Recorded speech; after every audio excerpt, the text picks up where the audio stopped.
the Prime Minister's Rwanda Bill survived a vote in the Commons last night, but it's fair to say that Rishi Sunak isn't out of the woods yet. So the second reading passed with a majority of 43 votes last night. But some right-wing members of the party have promised a New Year showdown to scupper the third reading of the bill if it's not toughened up. Joining us in the studio, TalkTV's chief political commentator, Peter Cardwell. Also with us, international human rights lawyer David Haigh. Peter, let's start with you. Welcome to both of you, gentlemen. It's almost like, I'll tell you what, you can have that. You can have your Christmas, and then we're going to bring you down in the new year. It's just delaying the inevitable, and it would beg to ask this question. It's a zombie government, isn't it?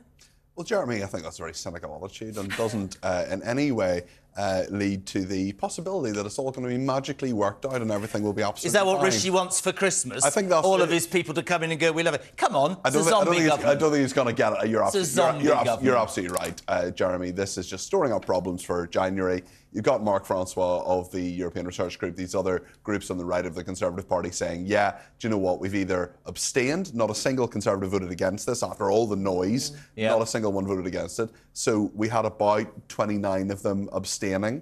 About, or was it 28 and a half or 29? It was 29. Well, we think it was 29. You don't know precisely because there are various people not there. There are various people who are, there's a thing called pairing where you... Did Tobias abstain?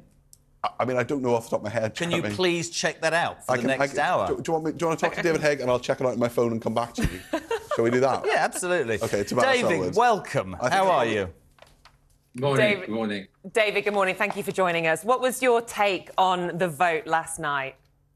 I mean, I think, as you just said, it's, you know, they've kicked the can of chaos up. It's a Christmas reprieve, effectively. I mean, from a political perspective, perhaps I should talk more about the human rights one, but it's clear from a political perspective they've got problems coming up in January. They can't even agree on their Christmas card list. So, you know, from a human rights perspective, and I've said it before, I would be a lot more worried about this legislation if I actually thought it had a hope of getting through and actual asylum seekers being sent to Rwanda.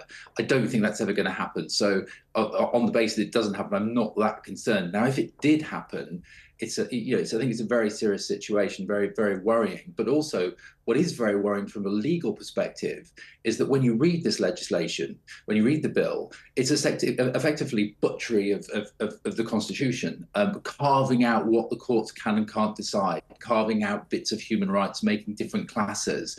That's a very dangerous precedent to go down.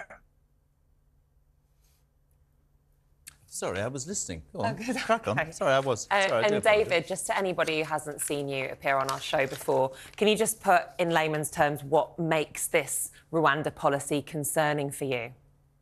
Okay, so if you look at look at the general law of extradition. So, for example, at the moment we have an extradition treaty with the United Arab Emirates. It was passed with the Conservative Labour government back in 2008. It basically says that we, the UK, will extradite people to the UAE.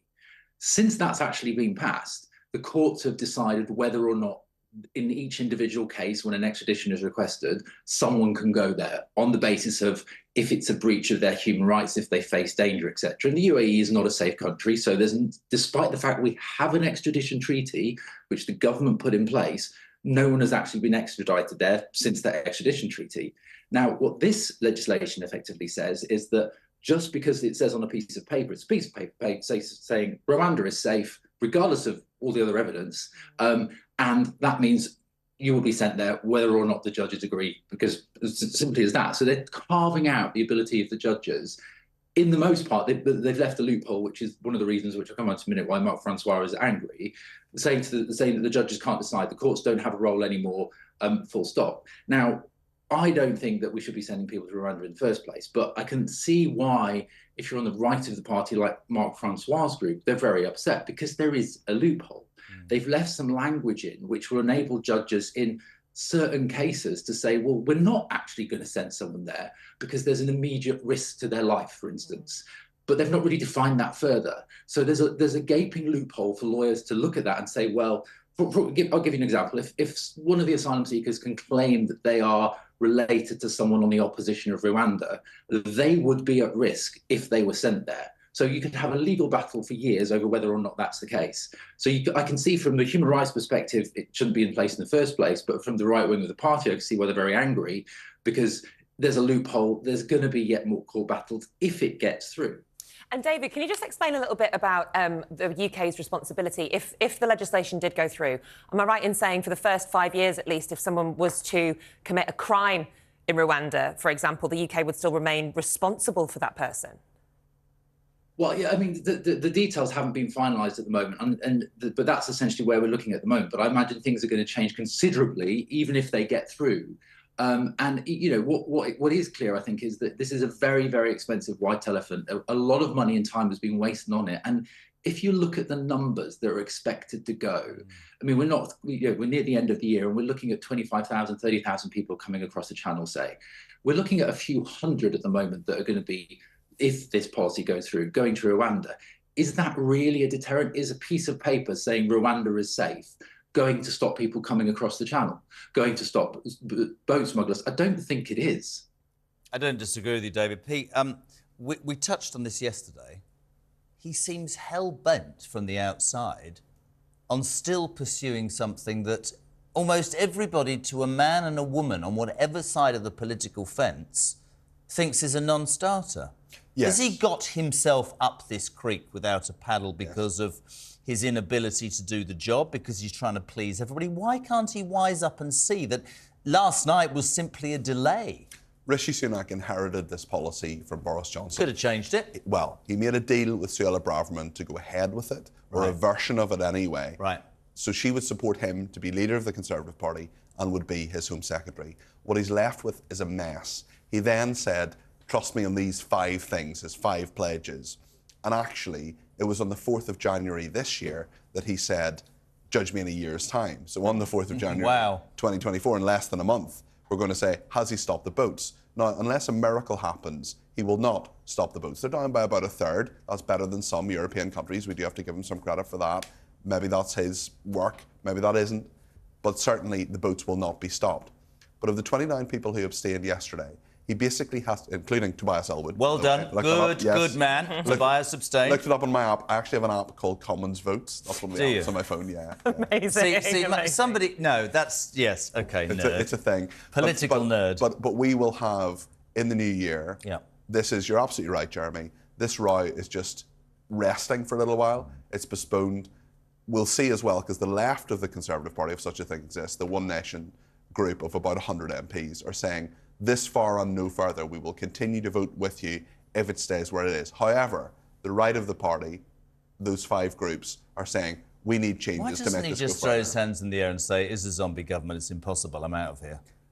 Because that's not how politics works. You've got to keep going. You can't just say... For what reason? He can't win, can he, by all accounts? Should he just give up and say, right, I'm going to hand it over to Keir Starmer? You know, that's... Well, I wanted to ask you, actually, we brought this up earlier. Keir Starmer yesterday implied, and you'll know more, that he would cancel Rwanda. Oh, he will. But he also made a comment, which we hadn't seemingly discussed so far today, which is he said he wants to deal with the processing, that backlog of 170, and he intimated that he'd do that abroad. He has said that there might be some scheme that could work involving some sort of processing abroad. Now, a number of people will say, well, isn't that just the same as the Rwanda scheme? Why don't we do it here? No, because you could process people at source. So you could process people in Calais, which makes far more sense, because then they would be processed there rather than having to come across the channel. You're absolutely right, Nicola. And that would also involve further cooperation with the French or other governments. There are other countries that do this. So Keir Starmer is basically saying, look, we'll look at this again. We'll see what happens. But you're absolutely right, 175,000 people in limbo since the bill in July was meant to sort all this out. It hasn't. Speaking of people in limbo, obviously we heard the tragic news that actually an asylum seeker on the Bibby Stockholm passed away yesterday, believed by suicide to have died.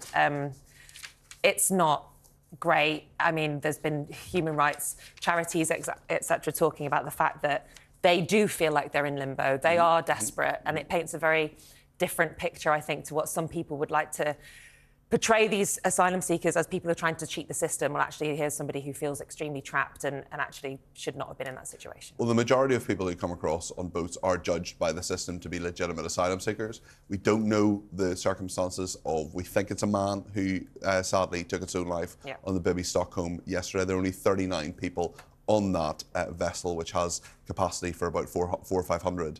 So really, lots of questions are being asked about the conditions those people are in, whether that's appropriate, whether that's the right thing.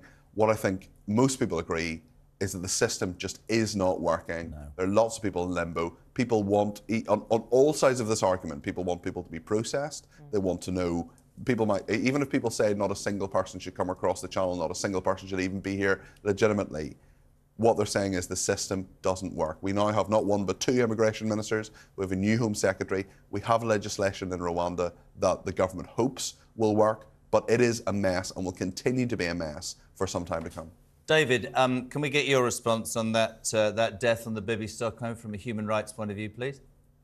Well, I think, sadly to say, we're going to see more. I mean, when you have a government that whips up a frenzy of anti-immigrants and weaponises the spectre of an asylum seeker coming over, in their view, to steal British jobs, you know, you've got to remember at the bottom of all of that, and as you know, these are, many of them are genuine asylum seekers.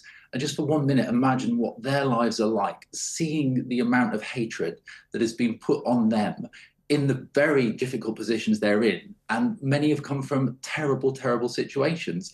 There's going to be a breaking point, and we're seeing that. And we're going to see more of that. You know, when we look at the diseases like Legionnaires and other communicable diseases, the government, not only can they not manage the actual policy, they can't manage the housing of people, as we've seen. So it's a disaster, and it is going to get worse. And Peter, the Bibi Stockholm, this surely is another failed idea, failed gimmick of the government. I think it can accommodate 500, not that it should. As you said, there's only 39 people on board, and it's been used as this kind of poster child of the Tory party. But it's completely failed. You know, we've had someone pass away yesterday, Legionnaire's disease. The idea was that, I mean, there is real resentment and understandable resentment from people in many communities in this country who see people in 3- and 4-star hotels, thinking, that's the hotel I go to for my dad's birthday, you know, once a year that we can't afford to stay in. And here are people who've come to this country, contributed nothing, who are staying in those hotels. It's not their fault they're in those hotels. They're being processed in a system which takes far too long to process them. The Bibi Stockholm, as you correctly say, Nicola, the idea was to house people in what the company that owns the Bibi Stockholm actually describes as luxury conditions. I'm not sure they are, but certainly there were only 38, 39 people on that vessel. Now, that in itself doesn't work anyway, because they're meant to be far more. Why are there not more who have the Legionnaire's disease problem? They can't manage it from a practical point of view. They can't manage it from a policy point of view. They can't manage it from an ideological point of view. Again, it's just the Bibi Stockholm is on the fact that there are so few people on it, and the fact that one of those people has very sadly lost their life through suicide. Well, that is very sadly a metaphor for this horribly failed policy. There's no one who's saying that immigration policy in this country is working at the moment. Absolutely tragic state of affairs, isn't it? Well, thank you so much for joining us this morning, Peter Cardwell and David Haigh.